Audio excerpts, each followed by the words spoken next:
Hello everybody and welcome back to that Wuthering video. And oh my goodness, who is that? Is that possibly the legendary Miko? That's right, my friends. Today we're going to be covering the 3.3 question mark drip marketing 3.2. Where are we at? I have no idea anymore, but anyways, hello everybody. That's right, my friends. The probably, I would argue, the flagship character herself that is going to be coming in the midway of, this year is going to be Hiyuki, and she's coming out next month. And I'm so excited to talk about, all the things that she has going on. This is the one character who has a little bit more of established lore, at least, or a good amount of speculation. So I read it so you don't have to. So be sure to leave a like and subscribe and stay up to date on all things Wuthering Waves, as well as, what is it? We still have more stuff to do when it comes to Wuthering Waves. We have the 4 hours of story left over afterwards from the Sigrika quest, but I'll probably get to that in a few days. I just kind of want to see and plan out how I can kind of efficiently do it all in one stream. But in the meantime,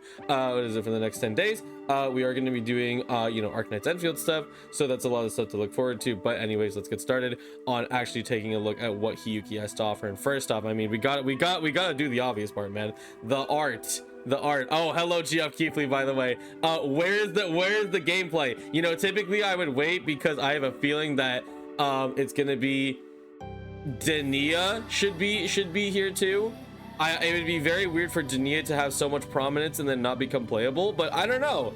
I mean, so there's one Sigrika. Hey, where's Lucilla? I'm just saying, man. I'm just saying, where'd she go, bro? But I do expect Hiyuki gameplay at least. And when I talk about flagship characters, we can get into a little bit more as we talk about the general details of Hiyuki. But this is obviously a character that holds a very striking presence, is obviously very important, etc. And if you pay attention, is that for the most part, Wuthering Waves drops they drop 2 bombshells basically when it comes to characters in their standard patch cycle. Even though Lahai-Roi is not a standard patch cycle, because it seems to be a little shorter than average. First we start with Imeth, and now we have Hiyuki, and then if we go backwards to Renacida, we have Cardathia, and then we have Augusta. Those are kind of the 2 really big characters that just kind of are a smash hit, regardless about how you feel about them, etc. Is that they have really cool designs, they're very important to the story, etc. And Hiyuki's already got lots of stuff, but just observing the art itself, is that of course we have her beautiful design. I'm going to zoom in a little bit here just so we can take a look, because this is definitely one I want to appreciate. The level of detail, my goodness. Her design's freaking awesome, man. My goodness, look at this, dude. This is so cool. And I mean, hey, if she's not a Glacio character, GG, man. Listen, you don't know what Wuthering Waves, but if this character is not an ice type character, she uses ice in the trailers and whatnot, because it's not our first time seeing her. We've seen her in-game model already. I will say that the 2D art definitely looks nicer, but I don't think that's a fair comparison. I think she just looks a little different in the main game. But what's really interesting is that people have noted that obviously there's a bunch of different faces over here, and if we count them up, 1 2 3 4 5 6 7 8, and there should be one more, and there's probably 9 right here. But this is interesting because people are kind of denying. It's oh, does Hiyuki have multiple personalities, or is she storing a lot of stuff inside of her? Maybe she's a 9-tailed fox, maybe she's a white cat who has 9 lives, all stuff like that. And I don't know, I think the 9-tailed fox idea is definitely going to be a fun way to interpret this. I mean, you guys can let me know in the comments if you think it's one of the 2. I do wonder, because there are a lot of options. Everyone's kind of take their favorite on the timeline. They're yo, Hiyuki with a bow. Hey, that's my favorite, to be fair. Yo, Hiyuki, but she can box. Yo, Hiyuki, but she's giving bombastic side eye. Yo, Hiyuki, but she's got a baseball bat. Nah, that's funny as heck. But yeah, I think that's cool. But in general, this is definitely a character. It's just the design is wow. It's so incredible. And I do hope that she's very interesting in the story. We'll have to know next patch, but for now, let's go ahead and actually read what's going on here with the description itself. With the Suzu, Hiyuki can perceive and utilize future possibilities of herself. As crystals take form and the snowflakes fall, Hiyuki raises her sword and strikes out lightning speed. Hiyuki can perceive and utilize future possibilities of herself. Interesting. Whoa, that's kind of cool. Okay, so let's see what else the description has. The collective pursues what is right, but your quest to save the one you hold dear, that I understand, says Hiyuki. Hiyuki is a member of the Special Response Force and the embodiment of ice purity. The wishes and trust in her, brief encounters with others drive her on carving her path forward. Interesting. Okay, so I take a lot from this, you know, because the timeline makes silly Billy stuff and whatnot. We actually have a lore analysis, you know, from a user over here in a minute. But what's interesting is that, so I do wonder if she's going to be the type of character is that, first thing I extrapolate is that she can perceive and utilize future possibilities of herself. So all these people here are not necessarily 9 personalities she stores, but more these are the 9 futures I can envision for myself. And they might take shape in the form of, like, you know, conscious thought as a human, and they're going to inform her decision making going forward. And what's also interesting is that she seems to be a special member of the response force. What does that mean? What does that mean? First off, wherever you come from is probably gone, because it's suspected that Hiyuki should be coming from Ashinohara, or at least is possibly Chisa's mother. So, like, wherever you came from is gone. So what special task force are you part of? Where did you come from? Because also I think in the live share, I don't have the tab open, but you know, it seems to be that she like mysteriously reappears and Lucilla has a chat with her. So it's like, I don't know what special force you're talking about. I think you might low-key be a ghost.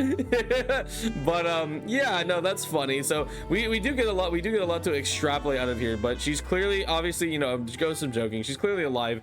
But seems to be a little bit more of a wanderer. But who is informing her at this point? Because now that we talk about the actual stuff, and by the way, so I put this in a video already before, but at Amelia Flora, so be sure to give this person a follow and read the original post. I'm just kind of gonna skim through these two posts, but yeah, so this is the post where we see where all of the actual lore you know, exists for Hiyuki already. So she originally comes from Ashinohara and possibly could be the Sentinel. What is it? She is the Miko who's supposedly protector of Ashinohara and possibly the Sentinel resonator of that region. And then after the Lament disaster, she just disappears, right? And that's interesting. Yeah, Ashinohara is destroyed. There's a gigantic task field inside Honami, and then we move over to the you know, appearances.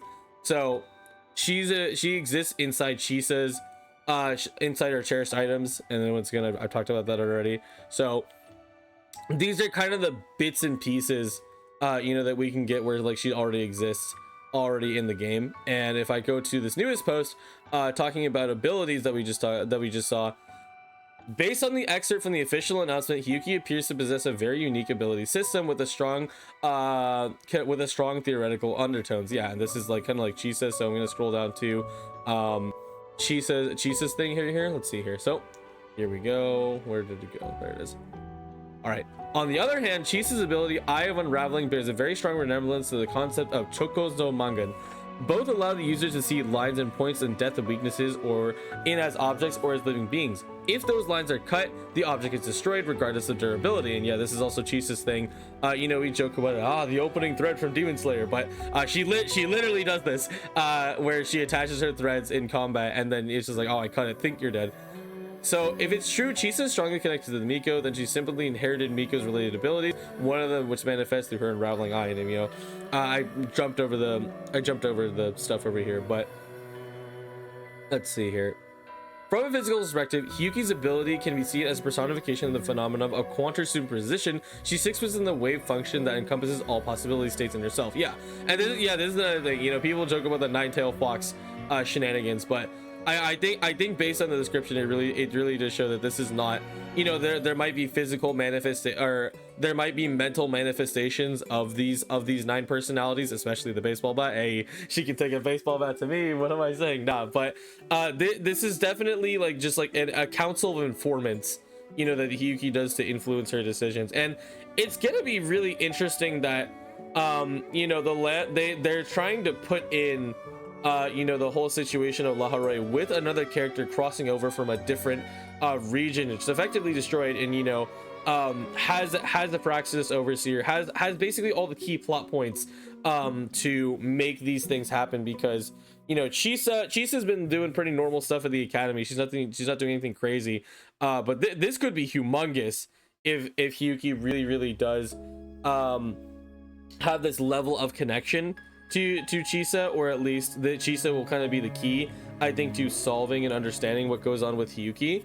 And I think that's gonna be a lot of fun. Seeing her general demeanor and character, I do wonder how she's going to relate entirely to Lahai-Roi, because like, what exactly is she gonna do? No idea. But I mean, hey, we'll just have to see, right? But overall, this is a pretty dang hype character, and I'll be sure to read the entire thing, you know, on this person's analysis, because I mean, they're doing the analysis here, not me. I'm just taking a look at it. But yeah, no, that's pretty much it I have to say about Hiyuki. It's been I'm just really excited, and I think I'm betting we're getting another thing tomorrow. I guarantee that there has to be something tomorrow. Either it's Lucilla or it's Denia, and either one, I mean, shoot, I'll take it. But hey, all I can guarantee is that this is an ice type character, and if this is not a glacial character, I'm gonna tweak out. But anyways, thank you guys so much for watching. Be sure to check out all the other stuff that we're doing on this channel. We're gonna have a lot of news in the next few days outside of the standard stream, so again, be sure to leave a like and subscribe, and stay updated on all things Wuthering Waves. But thank you guys so much for watching, and I'll see you guys next time. Goodbye.